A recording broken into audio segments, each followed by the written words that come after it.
Welcome home to Suryadev QST Reba's Property Matters. We're back again today to explore a beautiful home in one of Chennai's best residential areas, the East Coast Road. Mr. and Mrs. Rajendra have invited us to their lovely home in Nilangare on Sunrise Avenue. Let's go.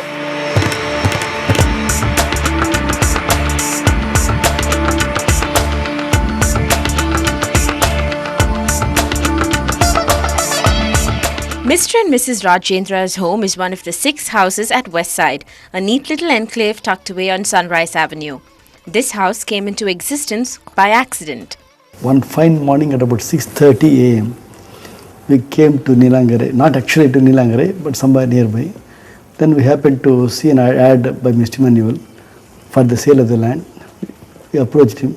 Immediately, he was very cooperative. Immediately, even that early morning, he just came here, showed the site. We liked the site. Then we asked Mr. Manuel, we would like to build a house. He said, you can, I am also in the field. I said, perfectly okay. Then we entrusted the building of the house to Mr. Manuel.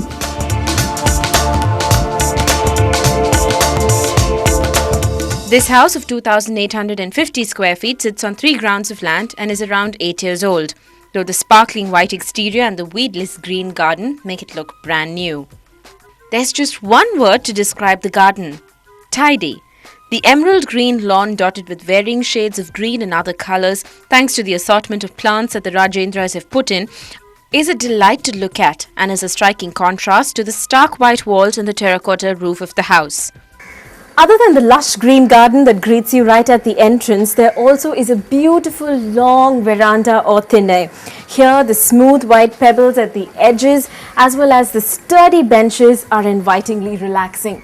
This bench is most special because this belonged to Mrs. Rajendra's great-grandmother. She had it brought down from her family home and installed here after her grandmother's time. This is a perfect spot for some peace and quiet.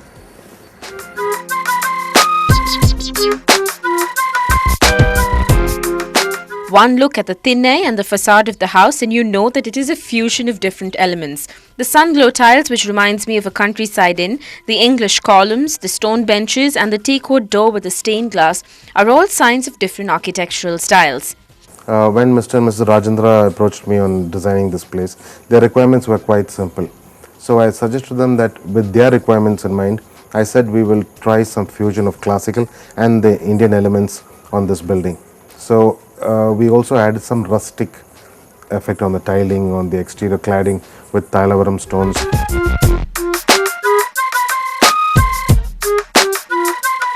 You step inside the house and you know this fusion of Western and Indian styles continues here too. My wife just gave a sketch of what she wanted to have. The basic thing is, I want an open house. In the sense, I don't want too many walls in the house. And I would like to see everything standing or sitting from any place in the house, either in the ground floor or from the upstairs. So Emmanuel just caught up that idea and gave first 2 plans. We didn't like the first one, second one immediately liked it. Then improved upon that. My wife also told Mr. Emmanuel that I would like to have sunken courtyard or Brahmasthala, whatever you call it, and also from the landing room or something arch type, we had to see the entire house. Accordingly, he planned it and gave it. With these specifics in mind, Emmanuel began his task of building the Rajendra's home. He definitely stuck to these because the sunken courtyard forms the center point of the house. The living, dining and kitchen area flows around this almost like a semicircle as a seamless stretch of space. The different pieces in the house are from various parts of India and the world. Some picked up by Mrs. Rajendra herself, most brought down by her son who travels world over. And these pieces are displayed all around with minimum clutter. Just beyond the threshold up above is a glass light from London which also functions as a chime. Right behind this is an old Victorian style clock, typical to what one would find at an English railway station. Just below are 2, 3 and 4-headed Buddha heads and a dragon which catches your attention immediately. Beyond this, on the far left, is the spotlessly clean kitchen. A look around brings to mind the expression, squeaky clean. Here there are wooden cabinets all around which provide for lots of storage space. The entire house is marble flooring except for the kitchen and the courtyard, which have the rustic brown sun-glow tiles. This soft sandy brown in the kitchen is offset by a glazed brickish brown thanks to the tiles used on one of the walls of the kitchen. Beyond this is the utility space and the wet kitchen, which too Mrs. Rajendra keeps clean and clutter-free.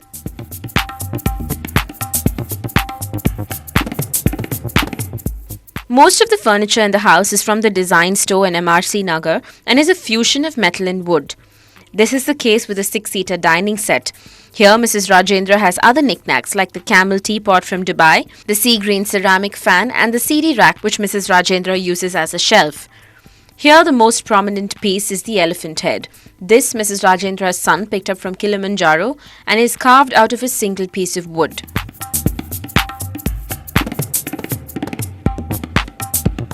Right off the courtyard is the living room. The sofas here are from Singapore and the divan from VTI in Chennai. Here there is crystalware from London and an assortment of porcelain from different parts of the East, most prominent one being the Chinese vase from Singapore. Here there also is an antique telephone which when in use was connected to a similar piece upstairs.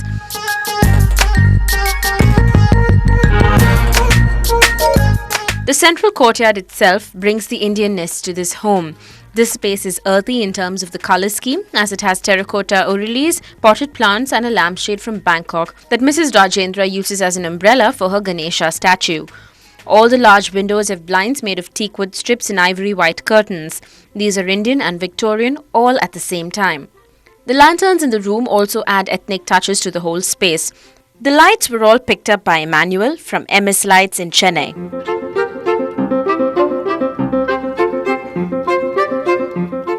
Beyond the semicircular space are the 2 bedrooms. Taking Emmanuel's advice, the Rajendrans have kept the decor on the walls minimum and the rooms simple. The master bedroom, like all other bedrooms in the house, has a bed made of metal and wood. Here, the only painting is a replica of Ravi Varma's.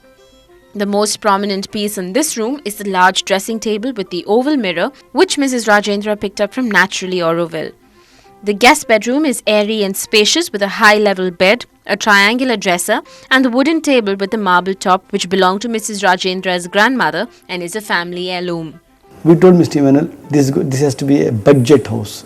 In the sense, we very frankly told him, we don't want to spend too much on this. It should be rather a sort of, this is the budget, this is the limit for us. He said, absolutely no problem, we can construct a beautiful house. We gave the full freedom is given to Mr. Emmanuel. We trusted him and he, by God's grace, everything went on well. He gave a beautiful house.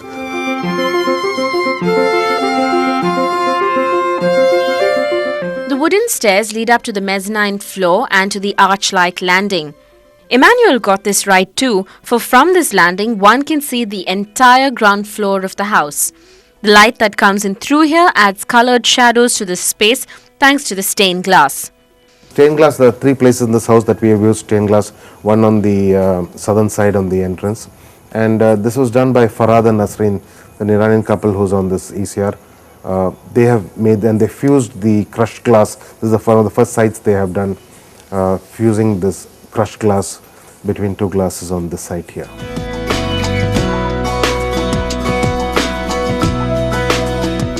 Upstairs too, things are kept plain and simple in the guest bedroom, which is used by Mr. and Mrs. Rajendra's son whenever he's in town. This room, just like the neighbouring study, opens out to the terrace. The study belongs to the Rajendra's son and was built specifically for him in order to serve as his library as well. Here you will find 3 large wooden cabinets full to the brim with books. Here you will also find the other end of the antique telephone from downstairs. Everything in this home is straight-lined and simple, but in the words of the house's creator Emmanuel, this home's simplicity is its grandeur. The study opens out to what probably is the best part of the house, the terrace. This occupies a large portion of the top floor. From up here, one gets a stunning view of the green canopy below, and the gentle breeze and the faint smell of the sea just adds to its glorious beauty. What a great space this is. What I love about this home is that it has so many of these little spots where one can just relax and read or just lounge about. And the best part is that at all times you feel so close to nature. Probably because this house is so open and airy and there's so much green surrounding it. I've truly enjoyed myself and I sure hope you have. Up next, we'll guide you through all the precautions you have to take before purchasing your plot.